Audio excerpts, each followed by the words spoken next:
श्री राधा कृष्णाभ्याम नमः।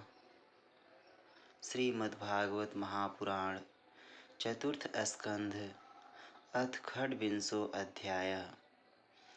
राजा पुरंजन का शिकार खेलने वन में जाना और रानी का कुपित होना। श्री नारद जी कहते हैं, राजन, एक दिन राजा पुरंजन अपना विशाल धनुष, सोने का कवच और अक्षय तरकस धारण कर अपने 11वें सेनापति के साथ 5 घोड़ों के शीघ्रगामी रथ में बैठकर पंचप्रस्थ नाम के वन में गया।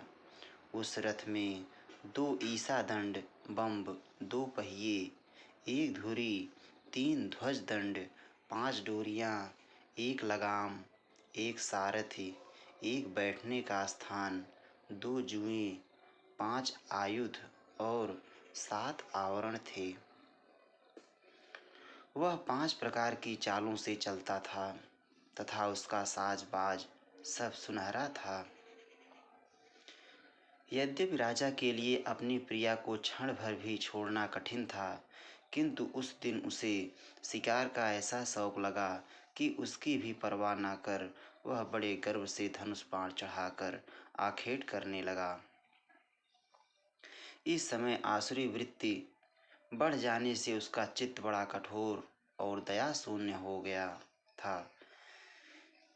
इससे उसने अपने तीखे बाणों से बहुत से निर्दोष जंगली जानवरों का वध कर डाला। जिसकी मांस में अत्यंत आसक्ति हो, वह राजा केवल शास्त्र प्रदर्शित कर्मों के लिए वन में जाकर आवश्यकता अनुसार अनिषिद्ध पशुओं का वध करे, व्यर्थ पशु हिंसा न करे। शास्त्र इस प्रकार उच्छृंखल प्रवृत्ति को नियंत्रित करता है। राजन, जो विद्वान इस प्रकार शास्त्र नियत कर्मों का आचरण करता है, वह उस कर्मानुष्ठान से प्राप्त हुए ज्ञान के कारणभूत कर्मों से लिप्त नहीं होता। नहीं तो मनमाना कर्म करने से मनुष्य अभिमान के वशीभूत होकर कर्मों में बंध जाता है तथा गुण प्रवाह रूप संसार चक्र में पड़कर विवेक बुद्धि के नष्ट हो जाने से अधम योनियों में जन्म लेता है। पुरंजन के तरह तरह के पंखों वाले बाणों से छिन्न भिन्न होकर अनेकों जीव बड़े कष्ट के साथ प्राण त्यागने लगे। उसका वह निर्दयतापूर्ण जीव संहार देखकर सभी दयालु पुरुष बहुत दुखी हुए। वे इसे सह नहीं सके। इस प्रकार वहाँ खरगोश, सूअर, भैंसे, नीलगाय, कृष्ण मृग, शाही तथा और भी बहुत से मेध्य पशुओं का वध करते करते राजा पुरंजन बहुत थक गया। तब वह भूख प्यास से अत्यंत शिथिल हो वन से लौटकर राजमहल में आया। वहाँ उसने यथा योग्य रीत से स्नान और भोजन से निवृत्त हो कुछ विश्राम करके थकान दूर की। फिर गंध, चंदन और माला आदि से सुसज्जित हो सब अंगों में सुंदर सुंदर आभूषण पहने। तब उसे अपनी प्रिया की याद आई। वह भोजन आदि से तृप्त, हृदय में आनंदित, मद से उन्मत्त और काम से व्यथित होकर अपनी सुंदरी भार्या को ढूंढने लगा, किंतु उसे वह कहीं भी दिखाई ना दी। प्राचीन बरही। तब उसने चित्त में कुछ उदास होकर अंतःपुर की स्त्रियों से पूछा, सुंदरियों, अपनी स्वामिनी के सहित तुम सब पहले की तरह कुशल से हो ना? क्या कारण है आज इस घर की संपत्ति पहले जैसी सुहावनी नहीं जान पड़ती? घर में माता अथवा पतिपरायणा भार्या ना हो तो वह घर बिना पहिए के रथ के समान हो जाता है। फिर उसमें कौन बुद्धिमान दीप पुरुषों के समान रहना पसंद करेगा? अतः बताओ, वह सुंदरी कहाँ है जो दुख समुद्र में डूबने पर मेरी विवेक बुद्धि को पद पद पर जागृत करके मुझे उस संकट से उबार लेती है? स्त्रियों ने कहा, नरनाथ, मालूम नहीं आज आपकी प्रिया क्या ठानी है। शत्रुदमन देखिए, वे बिना बिछौने की पृथ्वी पर ही पड़ी हुई हैं। श्री नारद जी कहते हैं, राजन, उस स्त्री के संग से राजा पुरंजन का विवेक नष्ट हो चुका था, इसलिए अपनी रानी को पृथ्वी पर अस्त व्यस्त अवस्था में पड़ी देखकर वह अत्यंत व्याकुल हो गया। उसने दुखित हृदय से उसे मधुर वचनों द्वारा बहुत कुछ समझाया, किंतु उसे अपनी प्रेयसी के अंदर अपने प्रति प्रणय कोप का कोई चिन्ह नहीं दिखाई दिया। वह मनाने में भी बहुत कुशल था, इसलिए अब पुरंजन ने उसे धीरे धीरे मनाना आरंभ किया।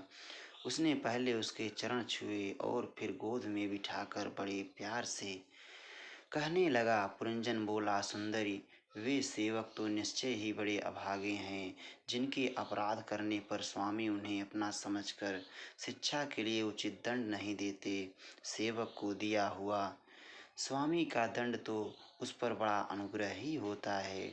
जो मूर्ख हैं उन्हीं को क्रोध के कारण अपनी हितकारी स्वामी के किए हुए उस उपकार का पता नहीं चलता। सुंदर दंतावली और मनोहर भावों से शोभा पाने वाली मनस्विनी, अब यह क्रोध दूर करो और एक बार मुझे अपना समझकर प्रणय भार तथा लज्जा से झुका हुआ एवं मधुर मुस्कानमयी चितवन से शोभित अपना मनोहर मुखड़ा दिखाओ। अहो भ्रमर पंक्ति के समान नीली अलकावली, उन्नत नासिका और सुमधुर वाणी के कारण तुम्हारा वह मुखार बिंद कैसा मनमोहक जान पड़ता है। वीर पत्नी, यदि किसी दूसरे ने तुम्हारा कोई अपराध किया हो तो उसे बताओ। यदि वह अपराधी ब्राह्मण कुल का नहीं है तो मैं उसे अभी दंड देता हूँ। मुझे तो भगवान के भक्तों को छोड़कर त्रिलोकी में अथवा उससे बाहर ऐसा कोई नहीं दिखाई देता जो तुम्हारा अपराध करके निर्भय और आनंद पूर्वक रह सके। प्रिय, मैंने आज तक तुम्हारा मुख कभी तिलकहीन, उदास, मुरझाया हुआ, क्रोध के कारण डरावना, कांतिहीन और स्नेह शून्य नहीं देखा, और ना कभी तुम्हारे सुंदर स्तनों को ही शोकाश्रुओं से भीगा तथा बिंबा फल सदृश अधरों को स्निग्ध केसर की लाली से रहित देखा है। मैं व्यसनवश तुमसे बिना पूछे शिकार खेलने चला गया, इसलिए अवश्य अपराधी हूँ। फिर भी अपना समझकर तुम मुझ पर प्रसन्न हो जाओ।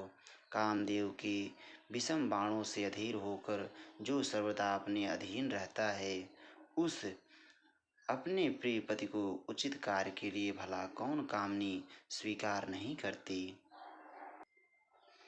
इति श्रीमद्भागवते महापुराणे पारमहंस्यां संहितायां चतुर्थस्कन्धे पुरञ्जनोपाख्याने षड्विंशोऽध्यायः। श्रीराधावल्लभलाल की जय।